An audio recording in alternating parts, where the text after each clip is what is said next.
প্রবল বেগে একে অপরকে পেছনে ফেলে ছুটে চলেছে নৌকা। বাহারি রঙে সাজানো এসব নৌকা যেন ড্রাগনের ছুটে চলা।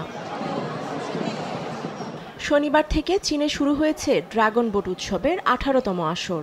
দক্ষিণ পূর্ব ফুজিয়ান প্রদেশে জিয়ামেনে আসরের প্রথম দিনেই পড়েছে ব্যাপক সাড়া। তাইওয়ান চীনের যৌথ আসরের নাম জিয়াংগে কাপ ও জিজিয়াং কাপ। এতে অংশ নিয়েছে দুদেশের 36টি দল। চীনের নেতা চেন জিয়াংগের হাত ধরে এই পুকুরটি 1950 সালে খনন করা হয়। এটি ড্রাগন বোট প্রতিযোগিতার জন্য চীনের প্রথম কৃত্রিম পুকুর। উৎসবে আসা প্রতিযোগীরা বছরব্যাপী নিয়ে থাকেন নানা প্রস্তুতি।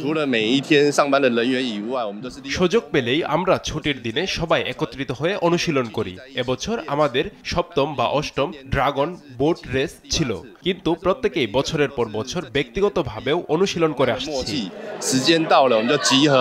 ধনুক আকৃতির নৌকায় খোদাই করে তৈরি করা হয় ড্রাগনের মাথা, শেষ ভাগে ড্রাগনের লেজ।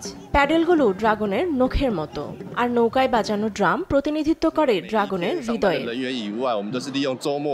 ফসলি মৌসুমে ভালো ফলনের আশায় আয়োজন করা হয় এমন প্রতিযোগিতা। স্থানীয়দের বিশ্বাস এই প্রতিযোগিতা বয়ে আনবে সমৃদ্ধি।